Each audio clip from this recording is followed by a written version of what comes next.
नमस्ते, मैं Pragya Mishra. I am a vastu expert and a life coach.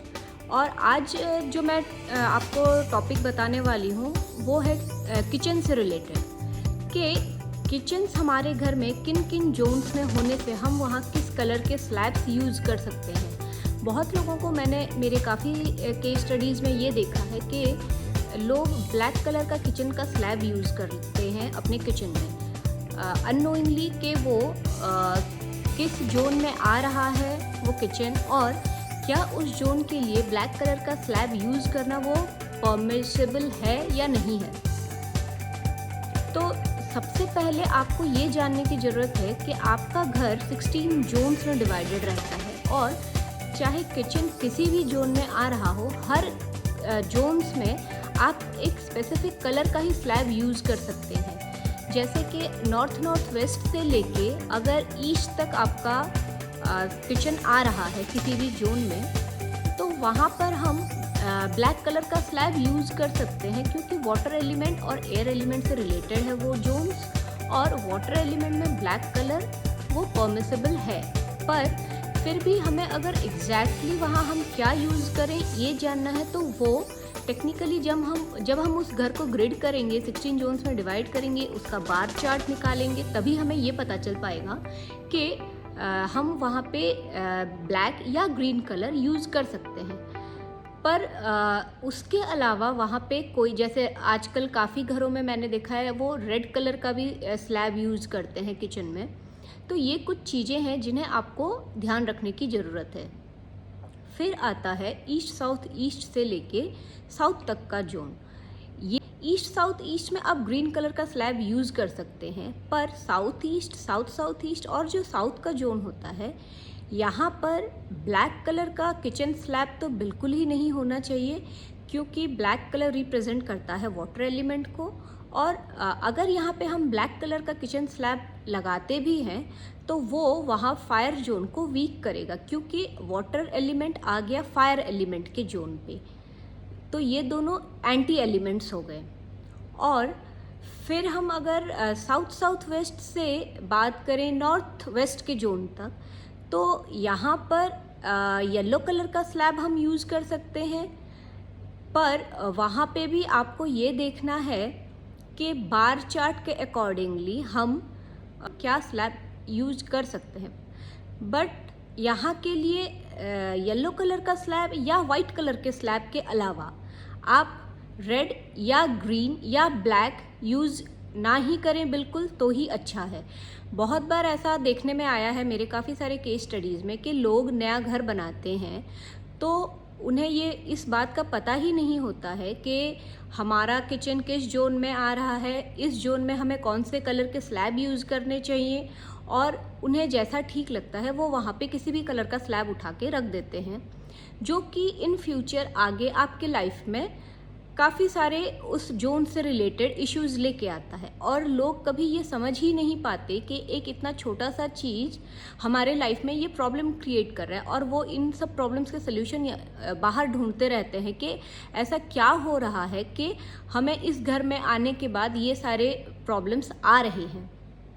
तो जब भी आप एक नया घर बनाएं, या अगर आप एक एग्जिस्टिंग घर में रह भी रहे हैं, मे बी वो आपका अपना घर हो या आपका क्वार्टर्स हो या आपने रेंट अपार्टमेंट लिया हुआ हो, कहीं पे भी आप हो, आप ये देखने की ज़रूरत है कि आपके किचन में कौन सा स्लैब लगा है, और अगर वहाँ पे उस जोन के अकॉर्डिंगली जो कलर का स्लैब होना चाहिए अगर वो नहीं है, तो आप उसको बैलेंस्ड कंडीशन में ला सकते हैं, जहाँ उस जोन में जिस कलर का स्लैब होना चाहिए उस कलर के स्लैब को आप वहाँ पे रख सकते हैं according to the bar chart. और ये सब तभी पॉसिबल है जब आप अपने घर का एक टू द स्केल प्लान बनाएंगे। काफ़ी लोगों को इन सब चीज़ों का अवेयरनेस नहीं रहता है, इसीलिए वो ये सोचते हैं कि हमने तो ओवरऑल वास्तु के अकॉर्डिंगली, जो एंशिएंट वास्तु को जो लोग समझते हैं, जितना जानते हैं, उस अकॉर्डिंगली वो ये सोचते हैं कि 8 डायरेक्शंस हैं और एक सेंटर, और ऊपर मतलब 10 डायरेक्शंस को लेके वो एक कंस्ट्रक्टेड प्रॉपर्टी को 9 डिविजन्स कर देते हैं। वहाँ north, east, west, south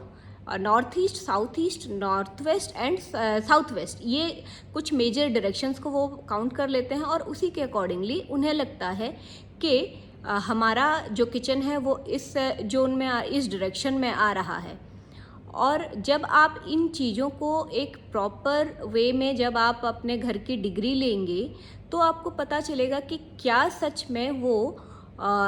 exactly north, magnetic north से अलाइन हो रहा है। क्योंकि कई बार ऐसा होता है, मैक्सिमम केसेस में ऐसा होता है, जब हम एक घर की डिग्री लेते हैं तो वो कभी भी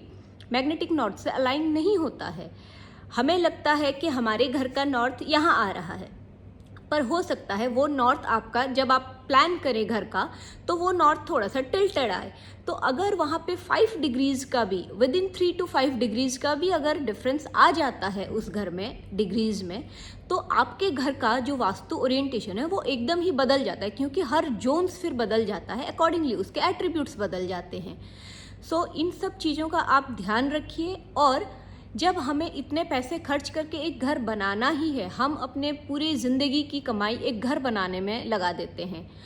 तो क्यों ना हम वास्तु प्रिंसिपल्स को, जो बेसिक वास्तु प्रिंसिपल्स है, जो बेसिक बैलेंसिंग है, इन सब चीज़ों को अपने घर में अप्लाई करके, जहाँ नहीं हो पा रहा है वहाँ पे जो रेमेडियल पार्ट है उन चीज़ों को यूज़ करके, रेमेडीज़ करके हम अपने घर में 5 एलिमेंट्स का एक बैलेंस बना के रखें, ताकि हम अपने लाइफ में जो भी अचीव करना चाहते हैं वहीं से ही हमारे उस मैनिफेस्टेशन की शुरुआत होती है। हम जिस घर में रहते हैं, तो अगर हम एक बैलेंस्ड घर में ही नहीं रह रहे हैं, जहाँ पे 5 एलिमेंट्स बैलेंस्ड ही नहीं हैं,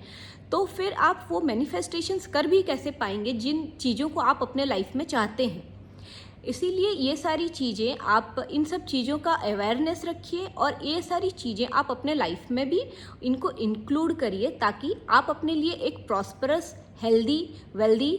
लाइफ अपने लिए आप बना सकें।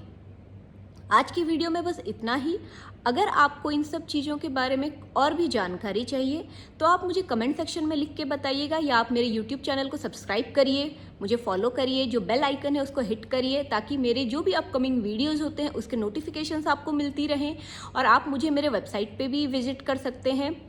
और अगर आपको कोई क्वेरी हो तो आप मेरे वेबसाइट पे जाके वहाँ आप मुझे कॉन्टैक्ट भी कर सकते हैं। आज के वीडियो में बस इतना ही। धन्यवाद।